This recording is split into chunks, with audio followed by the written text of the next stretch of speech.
श्री शिवाय नमस्तुभ्याम, हर हर महादेव। कैसे हैं आप सब?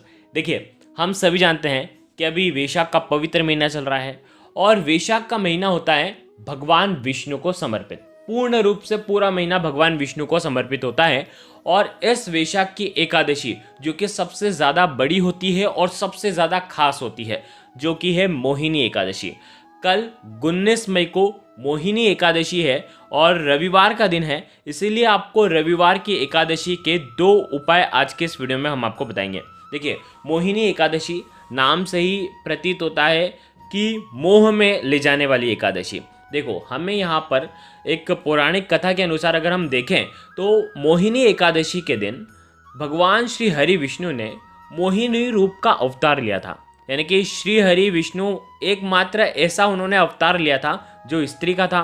तो मान्यता है कि मोहिनी एकादशी पर अगर आप ये उपाय करते हैं तो सुख, सौभाग्य, सफलता, समृद्धि का आशीर्वाद मिलता है और देवी महालक्ष्मी विशेष कृपा बरसाती है। देखिए, हम सभी जानते हैं कि समुद्र मंथन हुआ था और अमृत की प्राप्ति के लिए देवताओं और असुरों में होड़ मच गई हुई थी। ताकत के बल पर असुर जो हैं वो देवताओं से अधिक बलशाली थे। देवता चाह करके भी असुरों को हरा नहीं सकते थे। सभी देवताओं का आग्रह भगवान विष्णु ने स्वीकार किया और सभी देवताओं के आग्रह पर भगवान विष्णु ने मोहिनी रूप धारण कर असुरों को अपने मोह माया के जाल में फंसाकर अमृत देवों को पिला दिया और इसीलिए इसे मोहिनी एकादशी कहते हैं। और मोहिनी एकादशी बहुत ज़्यादा शुभ होती है। आज के इस पूरे वीडियो में हम 2 उपाय के बारे में बात करेंगे। एक उपाय होगा मोहिनी एकादशी पर पितरों को कैसे प्रसन्न कर सकते हैं आप मात्र एक छोटे से उपाय से, और दूसरा उपाय होगा सूर्यदेव के अर्घ्य के लोटे में 3 विशेष चीज़ अगर आपके पास हो तो तीनों चीज़ डालना, नहीं तो एक चीज़ भी आप डाल सकते हैं, तो भगवान विष्णु बेहद प्रसन्न होंगे। बहुत सबसे सही ये उपाय है, बहुत ही प्यारा सा ये उपाय है दूसरा वाला उपाय। तो दोनों में से जो उपाय आपको लगे आप कर सकते हैं। बहुत ही प्यारे से उपाय हैं और ये दोनों उपाय पूज्य गुरुदेव पंडित प्रदीप जी मिश्रा की ही कथा सुन करके समझ करके समझाने का प्रयास करूंगा। लेकिन उससे पहले आप सभी से रिक्वेस्ट करता हूं, चैनल पर यदि आप पहली बार आए हो तो चैनल को जरूर जरूर जरूर सब्सक्राइब करना। अब एक एक करते हुए उपायों को समझेंगे। उपाय के बारे में बात करेंगे, जो कि एकादशी अगर रविवार के दिन आ जाती है तो सबसे ज़्यादा विशेष और खास हो जाते हैं। देखो, भगवान विष्णु को प्रसन्न करने के लिए भगवान विष्णु की तिथि यानी कि एकादशी तिथि, और एकादशी तिथि में कहते हैं ना कि सभी व्रतों में सबसे सर्वश्रेष्ठ व्रत अगर कहा जाता है तो वो होता है एकादशी का। देखो, इसीलिए भाग्य का उदय करने के लिए, भाग्यशाली बनने के लिए, देखो बहुत सारे लोग इतने भाग्यशाली होते हैं कि वो एकादशी का व्रत रखते हैं और कई लोग एकादशी का व्रत नहीं रख सकते, लेकिन कुछ उपाय तो कर सकते हैं, कम से कम भगवान का दर्शन तो कर सकते हैं। इसीलिए कुछ उपाय आज के इस वीडियो में हम आपको बताने वाले हैं जो आपके पितरों को भी तृप्त करने वाले हैं। देखिए, रविवार का दिन है तो पीपल के वृक्ष को ना हम स्पर्श कर सकते हैं, ना पीपल के वृक्ष में हम जल अर्पित कर सकते हैं, लेकिन फिर भी कुछ दिव्य उपाय शास्त्रों में बताए गए हैं जो कि हमारे पितरों को प्रसन्न करेंगे। तो सबसे पहला उपाय, देखो बहुत ध्यान से समझना, सबसे पहला जो उपाय होगा उन लोगों को करना है, ध्यान से सुनना, जिनके जीवन में दुख खत्म होने का नाम ही नहीं ले रहे हैं। जीवन में बहुत ज़्यादा दुख है, जीवन में बहुत ज़्यादा तकलीफ है, खत्म होने का नाम ही नहीं ले रहे हैं। परिवार में कोई ना कोई समस्या आ जाती है, अड़चनें आ जाती हैं, कोई काम करते हैं तो बीच में विघ्न आ जाता है, चाहे बीमारी से जुड़ी हुई हो समस्या, चाहे संतान से जुड़ी कोई समस्या हो, नौकरी नहीं लग पा रही हो, कोई अच्छा काम करने जाते हैं तो वो होता नहीं है, घर में सुख शांति नहीं है, समृद्धि नहीं है, बिल्कुल भी नहीं है, तो ये पितृ दोष के लक्षण होते हैं। तो पितृ दोष के उपाय जो किए जाते हैं, एक तो अमावस्या पर किए जाते हैं और एक पितृ पक्ष में किए जाते हैं और साथ ही साथ एकादशी तिथि पर किया जाता है। तो इसीलिए आपको एकादशी पर अपने पितरों को प्रसन्न करने के लिए आपको ये उपाय करना चाहिए। देखिए, एकादशी के दिन आपको क्या करना है, आपके घर के मटके से, अब कई जगह मटका नहीं होता है तो आप आरओ से आप पानी लेना, तांबे के पात्र के अंदर पानी लेना, 1 लोटा जल लेना। ध्यान से सुनना, एकदम ताज़ा जल होना चाहिए, पुराना जल अर्पित नहीं करना है हमको, ये जल बिल्कुल शुद्ध होना चाहिए, ठीक है। 1 लोटा जल ले लिया। अब आपको इस जल के अंदर गंगा जल की कुछ बूंदे आपको डालना है। अब देखो, गंगा जल अगर आपके पास नहीं है तो आप पवित्र नदियों का जल भी डाल सकते हैं। पवित्र नदियों का भी जल नहीं है तो केवल जल आपके पास जो है वो ही रहने दें, ठीक है। साथ में लेना है एक माटी का, एक मिट्टी का या तो फिर आटे का दीपक बनाओगे ना तो बिना नमक का आटा मढ़ना और आटे का दीपक तैयार कर लेना और इस दीपक के अंदर आपको गोल बत्ती का प्रयोग करना है। दीपक के अंदर आपको गोमाता का यानी कि गाय के घी का उपयोग करना है, गाय का घी नहीं हो। अब ये जो उपाय है एकादशी के दिन यानी कि 21 तारीख को रविवार के दिन सुबह से लेकर के शाम तक जब आपको समय मिले आप उस समय ये उपाय कर सकते हैं। आपको ये दीपक और ये तांबे के पात्र का जल जो है आपको आपके घर के पास में जो भी भगवान शिव का मंदिर है वहाँ पर जाना है और आपको उत्तर दिशा की तरफ मुख करके, बहुत ध्यान से समझना, उत्तर दिशा की तरफ मुख करके, खड़े नहीं होना है, बैठना है, बैठ करके उत्तर दिशा की तरफ मुख होना चाहिए आपका। और 1 लोटा जल जो है वो भगवान शिव के शिवलिंग पर श्री शिवाय नमस्तुभ्यम का जाप करते हुए या ओम नमः शिवाय का जाप करते हुए आपको पूरा जल देवादिदेव महादेव के ऊपर आपको अर्पित करना है। देखिए क्रम से नहीं करना है, यानी कि पहले गणेश जी, कार्तिकेय जी, ऐसा नहीं करना है। पूरा का पूरा जल आपको भगवान शिव के शिवलिंग पर आपको अर्पित कर देना है। जैसे ही आपने अर्पित करा, जल जलाधारी के वहाँ से आएगा तो जो कोना है वहाँ पर आपका हाथ रखना, ठीक है। आपकी जो भी इच्छा है वो आपको बोल देना है, जो भी आपकी मनोकामना है वो आपको बोल देना है।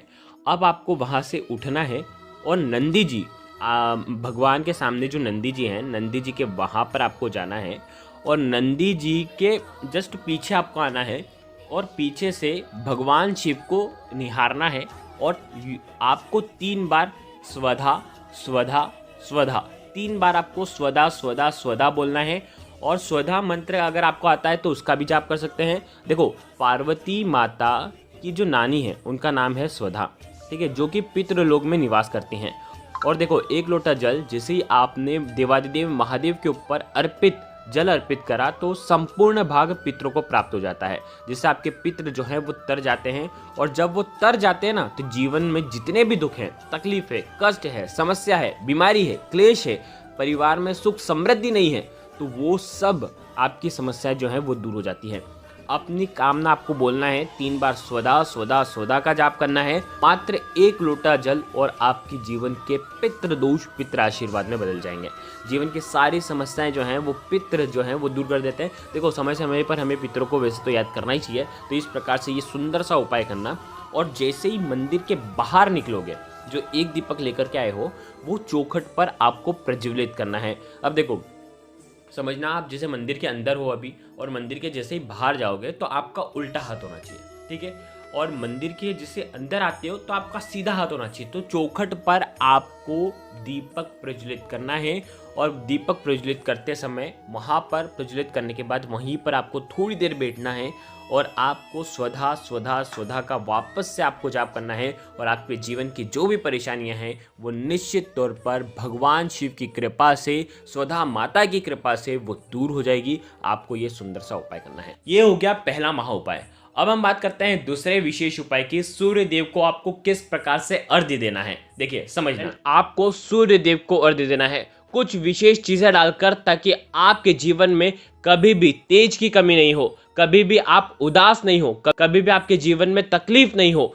कभी भी आपको मान सम्मान और ऐश्वर्य की कमी ना हो। देखिए, करना क्या है, आप जब भी स्नान करेंगे रविवार की एकादशी पर, आपको 1 चुटकी कुमकुम डाल करके आपको स्नान करना चाहिए, जिससे आपका तेज बढ़ेगा, जिससे आपकी मन की शक्ति बढ़ेगी, ठीक है। अब बिल्कुल ध्यान से सुनना, एक तांबे का पात्र लेना है आपको और उसके अंदर आपको जल भर देना है, पूरा आपको जल भर देना है। अब आपको ये जो लोटा है आपके घर के मंदिर में आपको लेकर के जाना है। देखिए, हम सूर्य देव को अर्घ्य देते हैं तो हमें 3 चीज जो भगवान विष्णु को अत्यधिक प्रिय है, या तो आप ये तीनों चीज डाल दें, नहीं तो आप 1 चीज भी डाल सकते हैं। देखिए, करना क्या है, 1 चुटकी हल्दी आपको डालना है।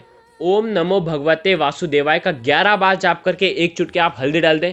थोड़ा सा गुड़, भगवान विष्णु को गुड़ अत्यधिक प्रिय है और सूर्य देव को अर्घ्य में गुड़ भी दिया जाता है, तो थोड़ा सा गुड़ का अगर टुकड़ा हो तो ओम नमो भगवते वासुदेवाय का 11 बार जाप करके आप गुड़ भी डाल दें, ठीक है। अब सबसे अत्यधिक प्रिय चीज जो है भगवान विष्णु को, वो है काले तिल। तो कम से कम 11 काले तिल का आपको उपयोग करना है और ओम नमो भगवते वासुदेवाय का जाप करते हुए 1-1 तिल आपको जल के पात्र के अंदर डाल देना है। साथ में आप भगवान सूर्य के निमित्त एक चुटकी कुमकुम भी डाल दें। तो इस प्रकार से ये सारी सामग्री आपने डाल दी, ठीक है। अब बिल्कुल ध्यान से सुनना, इस लोटे को उठा करके भगवान सूर्य को आपको अर्घ्य देना है। देखिए, सूर्य देव को अर्घ्य देने से पहले सूर्य देव के 12 मंत्रों का आपको जाप करना है। ओम मित्राय नमः, ओम रवे नमः, ओम सूर्याय नमः, ओम भानवे नमः, ओम खगाय नमः, ओम पुष्णे नमः, ओम हिरण्यगर्भाय नमः, ओम मारीचाय नमः, ओम आदित्याय नमः, ओम सावित्रे नमः, ओम आर्काय नमः, ओम भास्कराय नमः। देखिए, सूर्य देव को 9 ग्रहों में सबसे उच्च कोटि के देव माने जाते हैं। तो इनको आपको प्रणाम करके आपके जीवन की जो भी तकलीफ है वो दूर हो। इस एकादशी के पावन दिन पर इन 4 महीने में भगवान विष्णु की कृपा आप पर बरसे। इस प्रकार से आपको शुभ भावों के साथ आपको तांबे का पात्र अपने मस्तक से ऊपर उठाना है और सूर्य देव को अर्घ्य देना है। और अर्घ्य देते समय अर्घ्य का मंत्र आपको बोलना है, एहि सूर्य सहस्त्रांशो तेजो राशि जगतपते अनुकंपयाम माम भक्तया ग्रहणार्ध्यम दिवाकर। इस प्रकार से 3 बार श्लोक का जाप करें। नहीं आता है श्लोक तो ओम सूर्याय नमः का आपको 12 बार जाप करना है। तो इस प्रकार से ये क्रिया करनी है। ध्यान रखिए, जैसे ही जल आप अर्पित करेंगे ना, तो जल की धारा में आपको देखना है और भगवान विष्णु का स्मरण करना है कि भगवान विष्णु की उत्तम कृपा आपके ऊपर इन 4 महीने की चातुर्मास के दौरान रहे, ताकि आपके जीवन में ना तो आर्थिक समस्या आए, ना ही कोई मान सम्मान में हानि हो और आपका जीवन तेजस्वी ही रहे। तो इसी प्रकार से रविवार की एकादशी के दिन आपको सूर्य देव को अर्घ्य देना जरूरी है। साथ में आपको सूर्य देव को 7 परिक्रमा करनी है ओम सूर्याय नमः के करके। बस इतना सा उपाय आपको करना है। ये हो गया दूसरा महा उपाय। दोनों उपाय बहुत सर्वश्रेष्ठ शक्तिशाली उपाय हैं। दोनों में से जो उपाय आपको लगे आप कर सकते हैं।